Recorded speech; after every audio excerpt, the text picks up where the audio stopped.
Самое страшное, наверное, равнодушие. Равнодушие приравнивается к преступлению. Все, что происходит в нашей стране, и как бы посидеть, посмотреть, как посторонний наблюдатель, не хочется. И есть у нас свое видение развития нашего государства. И для того, чтобы реализовать, президентская должность – это не самоцель. Это всего лишь инструмент для реализации своих каких-то там планов. Планы, касающиеся именно нашего государства. Изменение Конституции – это не главное. Главное, надо изменить ситуацию. Надо изменить жизнь. Мне больно смотреть, почему Кыргызстан всегда ходит протянутой рукой, прося помощи. Я хочу, чтобы Кыргызстан стал самодостаточным, сильным, единым, неделимым государством. Наши стратегические партнеры – это ближайшие соседи, это Казахстан, Узбекистан, Таджикистан, это, безусловно, Российская Федерация. А Россия всегда была, есть и останется как бы центром притяжения. Как вы думаете, в этот раз два наших главных партнера, с которыми мы постоянно сверяем свои часы, Россия и Казахстан, они будут точно так же ставить на какого-то кандидата? Или это будет уже другое влияние, более посредственное? Здесь не надо думать, что они защищают свои интересы. Я еще раз скажу, что у нас коллективные интересы. Коллективные интересы. Безопасность и стабильность в Кыргызской республике это косвенно будет отражать, конечно, стабильности и безопасности таких государств, как Казахстан, Узбекистан, Россия, Таджикистан. Безусловно. Безусловно, они будут заинтересованы, чтобы в Кыргызстане была стабильность. Кыргызстан был предсказуемым государством. В этом они заинтересованы. Безусловно, будет играть. Безусловно. Любое государство будет заинтересовано, чтобы ближайший сосед, и тем более такой сосед, как Кыргызстан, который является стратегическим партнером, они заинтересованы, безусловно заинтересованы. Это общие интересы наши. И, естественно, будет влиять. И ничего зазорного в этом нету. Наоборот, мы должны гордиться и радоваться, что есть такие наши соседи, которые будут играть определенную роль в развитии нашего государства. Это благо, если хотите. Это богатство наше. Это неотъемлемая часть нашего исторического развития. Я, может быть, слишком глубоко зашел, но это факт. Это неотъемлемая часть нашего развития. Если мы хотим, чтобы Кыргызстан стал самодостаточным, нормальным, суверенным государством, мы должны не только свои интересы защищать, но и защищать интересы наших соседей. Мы являемся членами Организации договора о коллективной безопасности. И, безусловно, Кыргызстан должен вести свою внешнюю политику, сверяя часы, как вы говорите, именно с нашими партнерами. И не во вред, ни в коем случае. В первую очередь будем защищать свои государственные интересы, национальные интересы будем защищать. Но я еще раз говорю, что Кыргызстан является неотъемлемой частью целого Евразийского континента. А внутри Евразийского континента есть такой дом, Евразийский дом. И мы должны вести себя адекватно. Вы рассчитываете на поддержку Российской Федерации? Конкретно меня? Да, или на поддержку Казахстана? И Российская Федерация, и Казахстан, и Узбекистан, и другие государства, они, я еще раз говорю, что будет поддерживать не конкретно кого-то, а конкретно нашего государства, нашего народа. Они будет поддерживать.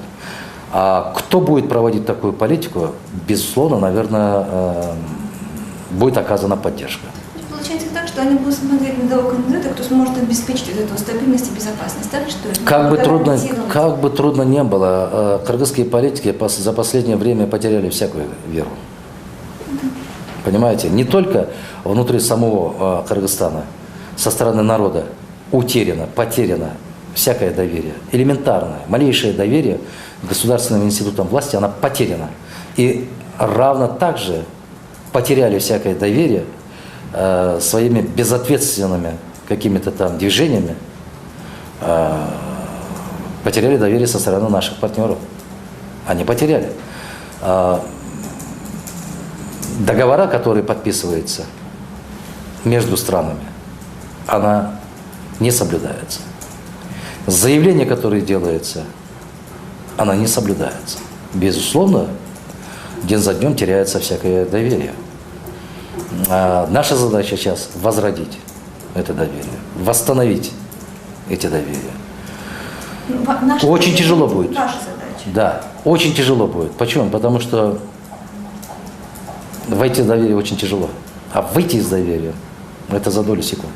Это тяжелейшая ноша, очень тяжелейшая ноша. Самый лучший опрос – это напрямую общаться с народом. Это самый лучший опрос. Я за последние, скажем, 7-8 месяцев 2 раза объехал всю страну. И я чувствую, я общаюсь. Это хорошо, тогда, когда заказывают.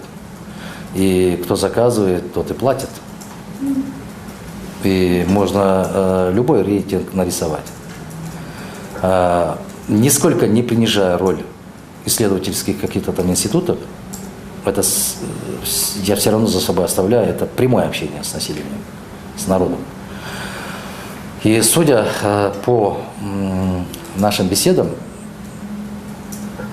слишком завышенное, скажем, 50% доверяет, я такого не чувствовал нынешнему правительству. А государственным институтам власти тем более. Так что я очень скептически отношусь к таким вопросам, социологическим. А заказываем ли мы иногда по конкретному вопросу заказываем. Не для того, чтобы узнать свой рейтинг, а для того, чтобы что сегодня волнует народ. Какие вопросы считают они на сегодняшний день архиважными? Для этого мы проводим опросы, да, безусловно. Мы, как крупнейшая партия политическая в Кыргызстане, проводим систематически такие опросы. По нашим опросам, что сегодня волнует народ? Не политика волнует, волнует социально-экономическое положение. Это в первую очередь. Подорожание цены на ГСМ больше всего волнует крестьян. У нас более чем 65% проживают в сельской местности. Их волнует сегодня именно ГСМ. Как они будут убирать. И когда, и почем, куда будет реализовать свою продукцию. А основными поставщиками ГСМ для нашей страны были и есть, это Казахстан, это Россия. Если будем проводить нормальную, разумную политику экономического характера, политику, значит, геополитического характера, геостратегического характера, то я абсолютно уверен в том, что можно найти взаимоприемлемые, взаимовыгодные пути решения этого вопроса. Не все связано с экономикой. Нет, не все. Есть нечто такое. Это человеческое отношение. Это доверительное отношение. Это родственные отношения. Я в этом нисколько не сомневаюсь и уверен, и убежден в том, что при правильном выборе вектора внешней политики Кыргызстан может жить намного лучше, чем сегодня живет. Выборы, вот эти выборы президентские, они будут переходным этапом? Или они все-таки уже... Хватит уже переходить. Вы думаете, что они будут важными, такими знаковыми? Это будет важными, знаковыми событиями, быть или не быть. Хватит уже экспериментировать.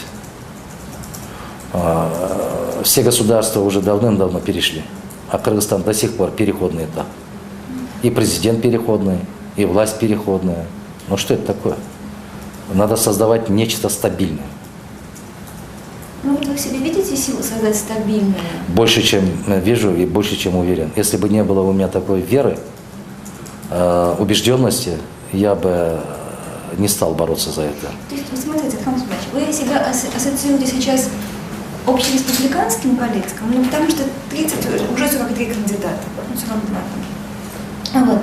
И каждый из них, в принципе, ассоциируется с определенным регионом. Ну, вот так получилось. И только несколько из них могут ассоциироваться с общереспубликанским просто потому, что имеют большой опыт работы и во властных структурах. Вот вы лично себя воспринимаете как общереспубликанский политик, и население, ваш электорат, воспринимает вас как? Как? Это еще с начала 90-го года Мадумаров является общенациональным, общегосударственным человеком. И я нисколько в этом не сомневаюсь. Я еще раз говорю, что опираясь на реакцию народа, где бы я ни бывал, и в Нарыне, и на Иссык-Куле, и в Таласе, и в Баткене, и в Аше, в Джалабаде, Мадумарова воспринимает как общенационального, общегосударственного человека.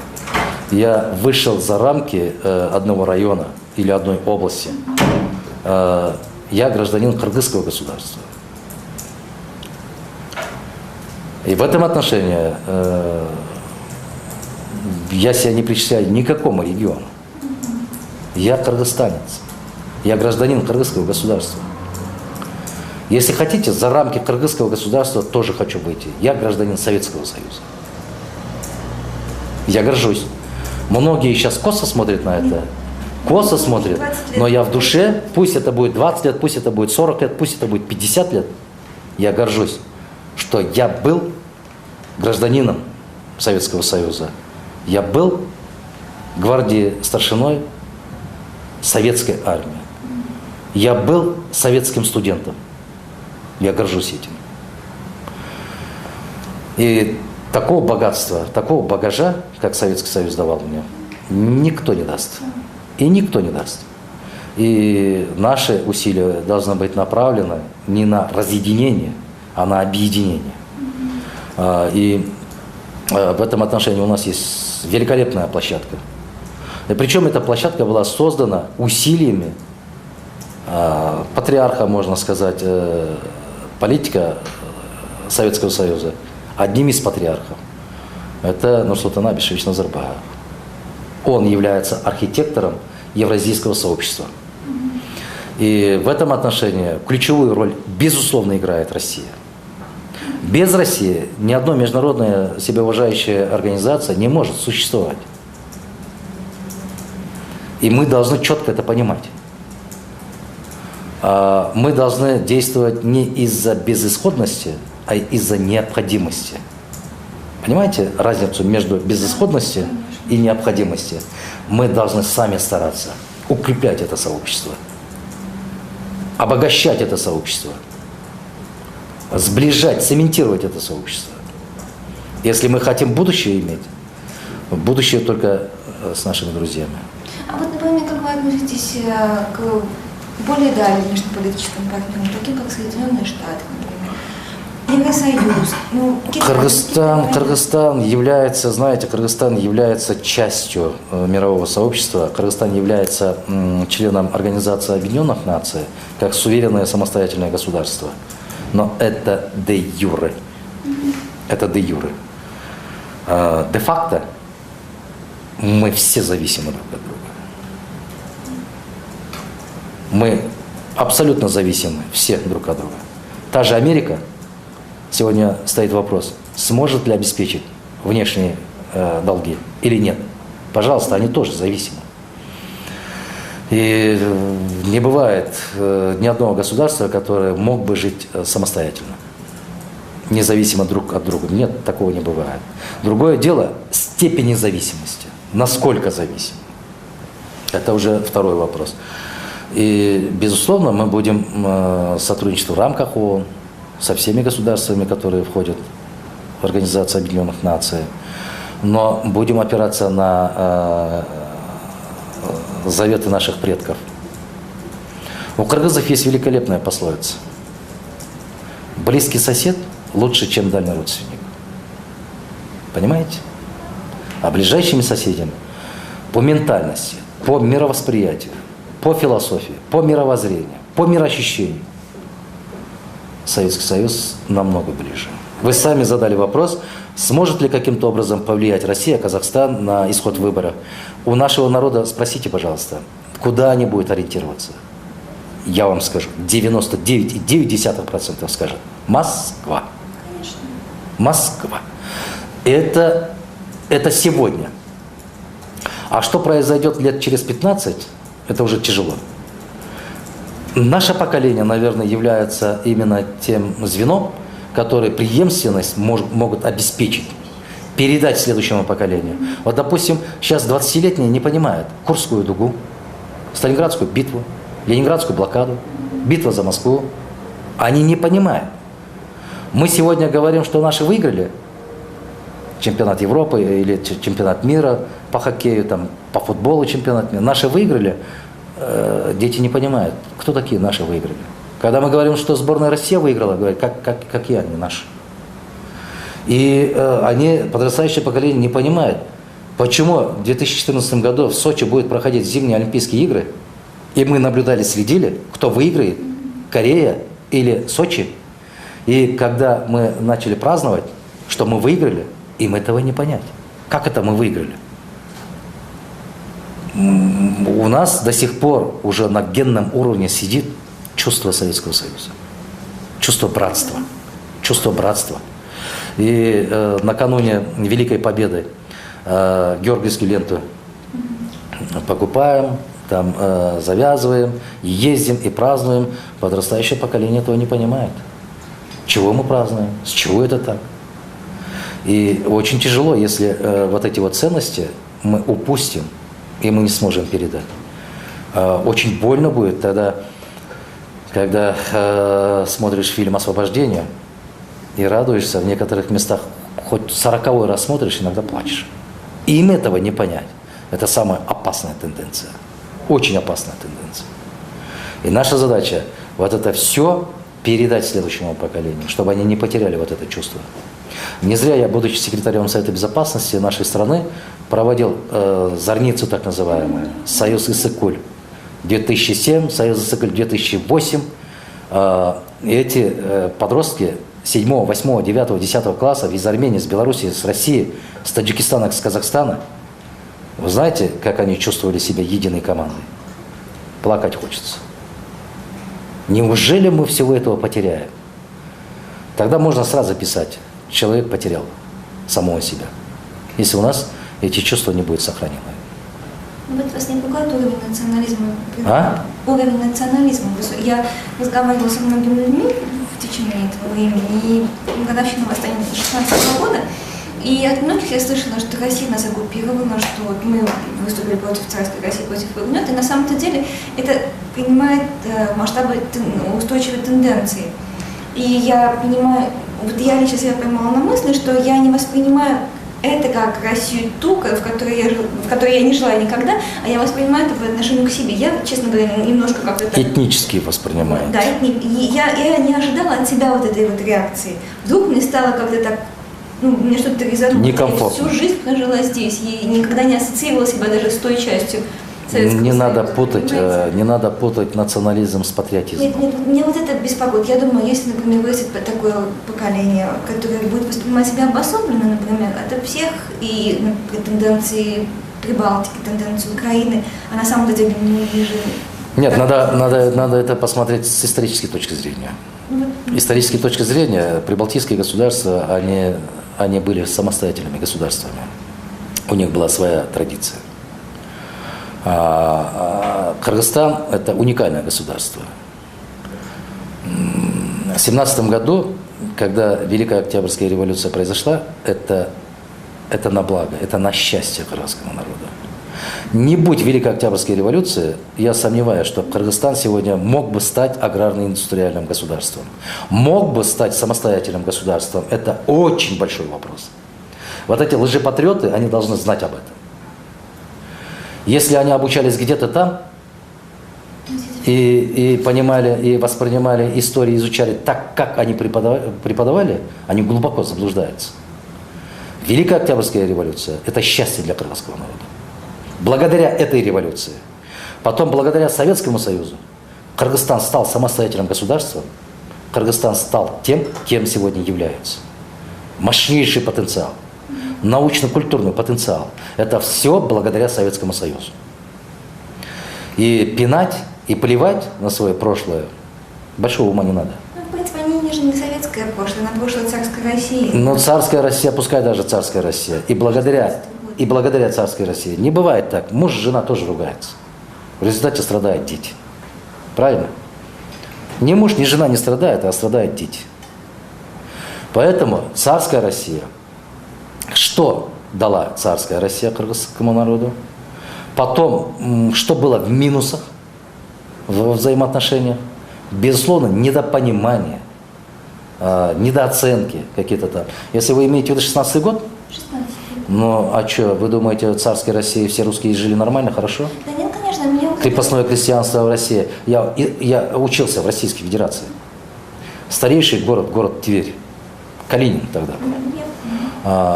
Я закончил как раз историю государства. И Карамзина, и Соловьева. Понимаете, мы изучали. И Ключевского, пожалуйста. Период правления. Каких царей?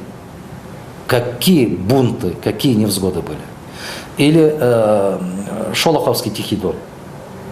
Это же страшная трагедия целого народа. Это страшная трагедия. Что происходило там, не дай бог ни одному народу. Поэтому обвинять целое государство или обвинять целый народ в зависимости от какого-то там исторического события категорически нельзя. Вот лично я слышала, моя коллега мне сказала, ну это же было тогда, когда нас русские оккупировали. Я, честно говоря, то есть я понимаю, что она не ассоциирует меня никак. Это люди говорят, которые не знают историю. Я тоже понимаю, но на самом деле я слышала не от одной ее. Взрыв, вот смотрите, в Грузии, в Кутаиси взрыв, памятник павшим, великим воинам во время Второй Великой Отечественной войны. Это человечно? Это античеловечно, Конечно. это бесчеловечно. Я служил в Германии, в группе советских войск Германии. И я тогда посмотрел Трептев парк, каким умилением относится немецкий народ к советским памятникам.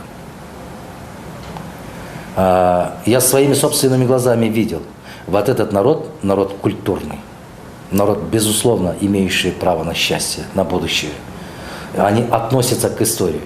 Вот, я был в Хельсинки, Финляндии. Там памятник, Сенатская площадь русскому царю. Но они не считают завоевателем. Это история. Историю не надо искажать. История, она не подвластна ни под какую идеологию. История – это факты. Были. Почему мы, будучи депутатами, отстояли на центральной площади памятник Ленину? Ни в одном государстве, наверное, не сохранились памятники Ленину, как в Кыргызстане. В любой областной центр поезжайте, памятник Ленину. Ничего страшного, ничего зазорного в этом. Памятник Кутузову. Пожалуйста, в моем родном селе стоит памятник Кутузову. И что? Почему Кутузову? Я не знаю, там УПД назывался Управление Памирской дорогой, и перед управлением, перед конторой, перед зданием стоит памятник Кутузову, Михаила Илларионовича. Может быть, тогда дань уважения величайшему полководцу, что он практически спас Россию 1812 года. Пожалуйста. И мы должны почитать историю. Мы должны поклоняться перед историей. И мне до боли обидно, когда показывают, что ветераны Великой Отечественной войны ограбили. Это, извините меня за такое выражение, уроды настоящие.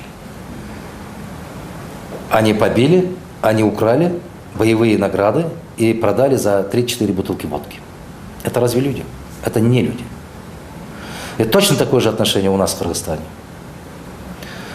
Я рад, что 3 героям Советского Союза, участникам Великой Отечественной войны, будучи секретарем Совбеза, успел при жизни подарить автомашину. ВАЗ-2107. Помните этот момент. И, к сожалению, сегодня ни одного героя не остался. Живых. Живых нету никого. Это больно. И эти чувства, наверное, передаются уже на генном уровне. Ну, во всяком случае, вот нам уже передались от наших отцов. Да. Безусловно. Я люблю слушать старые военные песни. Послушайте Марка Бернеса. Ну, я тоже люблю, у нас папа любит, да. Пожалуйста, со слезами на глазах. Или, пожалуйста, Расула Гамзатова и Журавли. Это какое чувство? Это какое чувство?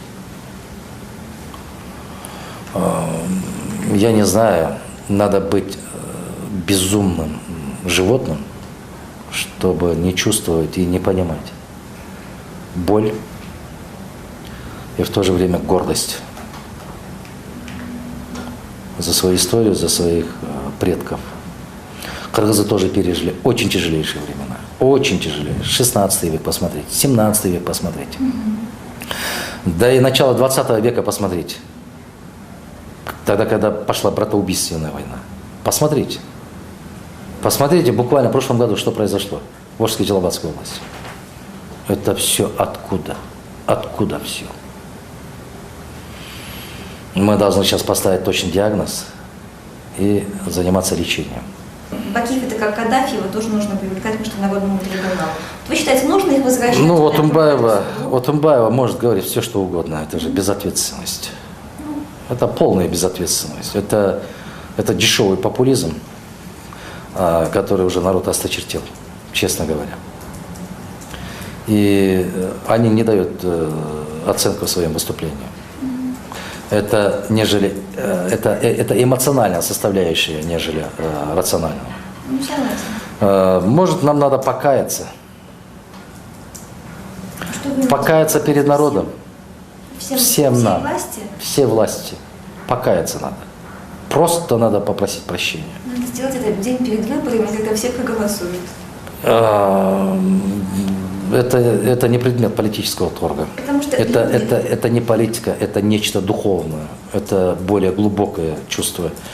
И надо покаяться перед народом, перед самим собой, перед Всевышним, что натворили. И надо, наверное, простить всех, и будешь прощенным. Ну так все-таки вы будете выступать за то, чтобы привлечь их к ответственности бывших президентов? Безнаказанность порождает зло. Каждый человек за свое преступление должен нести ответственность. Но давать оценку, это преступление или не преступление, есть отдельная ветвь власти. Они должны давать оценку. Политическая оценка, безусловно, будет дана. Ибо она не должна продолжаться до бесконечности. Ну, вот у нас есть суд, который по 7 апреля он идет, вот и можно, например... У нас суд такой суд, тогда, когда временщики пришли путем вооруженного захвата, одним декретом распустили Конституционный суд, одним декретом распустили парламент, распустили многие государственные институты. Это и как раз они породили беззаконие. Они вышли за рамки правового поля. Наша задача – надо вернуться в это правовое поле. Вернуться, восстановить доверие и должны действовать по закону, а не по понятиям. Тогда и они тоже попадают в зону ответственности? Если они попадают, то невзирая ни на какие заслуги, они должны нести ответственность. Я еще раз говорю, безнаказанность порождает зло. Ну, последний вам вопрос. Кого вы видите своим основным соперником на сегодняшний день? Но это Примерно. любой, который выдвигается, их надо благодарить, что они неравнодушны, они заслуживают уважения. Некоторых воспринимают как бы ухмылкой, я бы не стал этого делать. Я всех уважаю и каждому из них желаю удачи. Вы думаете, второй тур, да? При определенном стечении обстоятельств, может быть, второго тура и не состоится. Второй тур очень опасен для Кыргызстана. Почему вы думаете, что... Как вы сами подчеркнули, значит, чисто регионализм, региональные какие-то там противостояния, второй тур как раз может и послужить детонатором того, чего в последнее время пытаемся завуалировать. Это очень опасный момент. Тогда уже итоги выборов могут быть непредсказуемыми. Это очень опасная тенденция. Мне бы очень не хотелось. Пусть даже я не выиграю, Но мне, как гражданину своего государства, патриоту своей страны, мне бы этого не хотелось. Пусть кто-нибудь выиграет, лишь бы страна осталась единой, неделимой, сильной. Ну, мне кажется, при таком количестве кандидатов слишком много будет. Но это такие количество кандидатов, это не означает, что все они будут принимать участие. Все равно 43-20 будут принимать Нет, участие. Думаете, нет. Максимум останутся 7-8 человек. Посмотрим. То есть такой будет отсев. Ну, до половины уйдет. Многие выступают ради того, чтобы не забывать, что я тоже есть. Будем говорить откровенно. В общем, да, наверное. Сейчас никакого труда не составляет. Возьми лист бумаги, напиши в Центральной избирательной комиссии, что я хочу баллотироваться на пост должности президента Кыргызской республики. И все. Больше ничего не требуется. Все начинается потом. Сбор подписей. А вы уже проводите?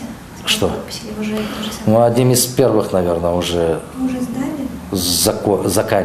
заканчивая, мы сами проверяем, чтобы было все так, как требует законодательство. Мы одним из первых, наверное, закончим. Но на жеребьевке же еще на экзамен по госязыку не было. Жеребьевки еще не было, а государственный экзамен. Вы думаете, что это представляет опасность? Нет, я думаю, что не для вас. Ну, не для меня или для кого-то. Но если человек идет на такой высокий пост, он должен быть подготовленным. Естественно. Я думаю, что кандидаты не должны бояться от этого экзамена. Вот я думаю, что по-любому в числе фаворитов. Вот. Другое дело, как мы подойдем к 30 октября. До этого еще с вами В едином порыве, с большим энтузиазмом, огромной надеждой и колоссальной поддержкой народа подойдем. Я это знаю. Пусть вам все помогает. Спасибо. Потому что вам спасибо. Спасибо.